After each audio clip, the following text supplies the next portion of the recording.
Piştî sê rojan ji danûstandina navbera Amerîka û Tirkiye derbarê damezrandina herêmeka aram li ser sînûrê Rojavayê Kurdistanê û Sûriyê di heftê tebaxê de her du alî gihîştin rekeftinekê ku navbendeka operasyonên hevbeş li Tirkiye di zûtirîn dem de were avakirin bi mebesta hemahengî û damezrandina herêma aram.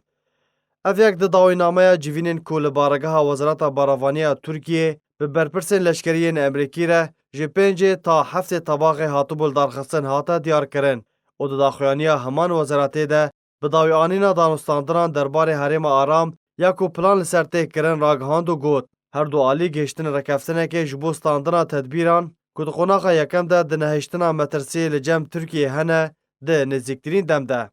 Di daxuyaniya Wezareta Baravaniya Tirkiye de herwiha hatiye ku rekeftin li ser avakirina navendeka operasyonên hevbeş li Tirkiyê ji bo bikarê hemahengî û rêvebirina herêma aram li ser sînûrê Rojavayê Kurdistanê rabe hatiye kirin. Herwiha wezaretê eşkere û tekez kiriye ku ji bilî navenda hevbeş her du alî li ser hêştina herêma aram bibe korîdorek aştiyê û standina tedbîrên din ji bo garantiya vegera penaberên Sûriyê yên li Tirkiye dimînin li hevdû kirine. Lêya balkêş ew e ku ne kurahî û ne jî dêrêjahiya wê herêmê di daxuyaniya Wezareta Baravaniya Tirkiye de hatiye diyarkirin ku nakokî li ser hebû. Tirkiye li ser zêdetirî 32 kîlometran reşt bû, herwiha qesedê 5 kîlometr namayîş kiribû. Ji alêxwe ve jî Amerîka 7 heta 14 kîlometr li ser Tirkiyê piştniyar kiribû.